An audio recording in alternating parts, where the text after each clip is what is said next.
Hey folks, welcome to my channel Number Pen. So in this video and in the next few videos that are to come, we will solve problems on trigonometric limits. And to solve these problems, I wanted to draw your attention to the list of formulas that I have put on the thumbnail of these videos. But still, I'll probably you know uh, quickly run through these formulas now.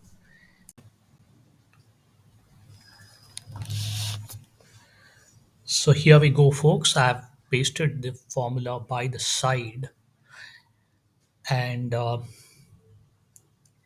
wanted to specifically draw your attention to the formulas listed on the right of your screen, right? So limit x tending to 0, sine of x equals 0.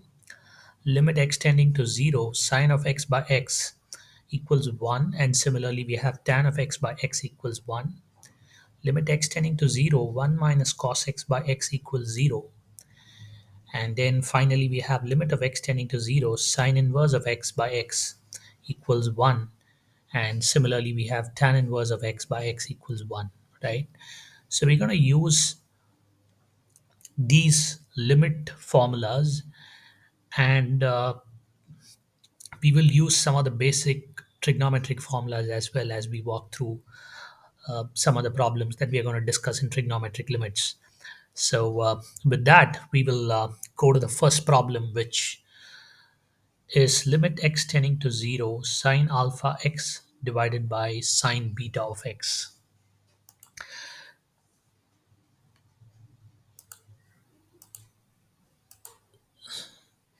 So if you go back to my videos and see some of the earlier problems I've solved, I would have solved many problems of the type p of x by q of x, which is nothing but a rational function. And many of these problems in trigonometric limits, we take a very similar approach, right? Now, uh, the moment you look at this particular problem, I want to draw your attention uh, to the formula limit x tending to 0 sine of x by x equals 1, right? And that's the formula that's going to help you solve this particular problem. And we do something similar to what we did in our previous exercises. uh, we know that sine of x by x as x tending to 0 equals 1. So which means sine of alpha x also tends to 0 as x tends to 0, right? So that makes it a lot simpler for us. So what I'm going to do is I'm going to rewrite this equation and I'm going to put it in this format, right? Sine of, we have alpha x,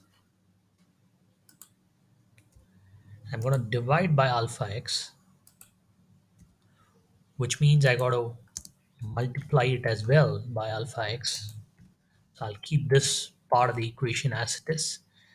And I've got my sine beta x in the denominator. I'm going to copy it as it is, or let me do this.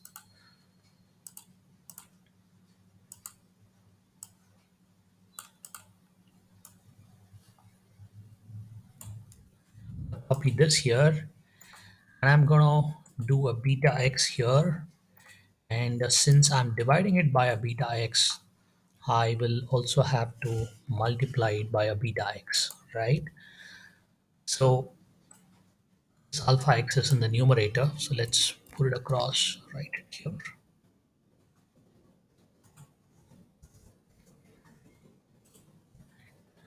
right? So that does not change our equation sine of alpha x by sine of beta x. So all that we have done is divide by alpha x, multiply by alpha x. That happens for the numerator part of the expression, and for the denominator part of the expression, we do a divide by beta x and we multiply it by beta x again in the denominator, right? So that leaves us with uh, an opportunity to directly apply the formula sine x by x equals 1, right?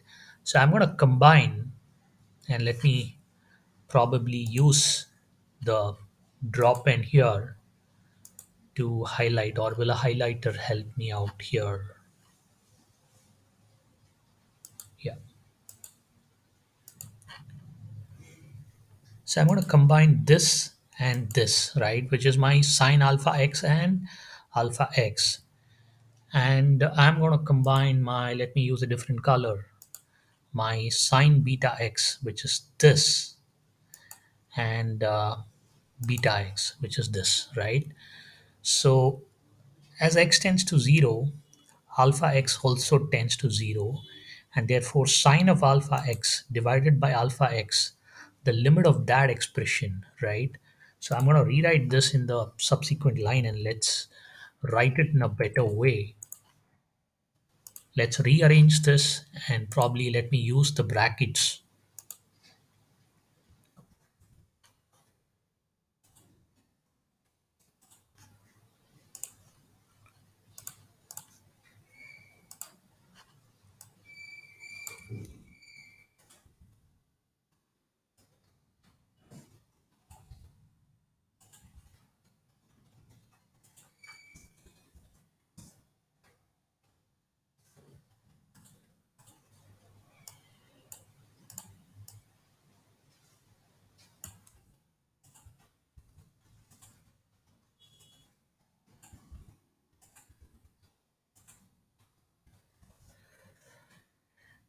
So I've got sine beta x by beta x in the denominator, right?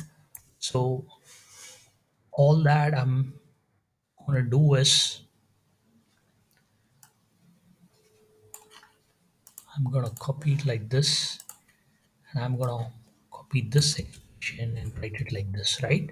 So this is the limit that we've been asked to find, right? So all that I've done is rearranged this particular expression, and I've combined sine of alpha x by alpha x, and I've combined my sine of beta x by beta x, right? So now I think uh, this is a much more simpler representation of what we did in that previous step. So the limit of the first expression, which is, let me use the drop in here,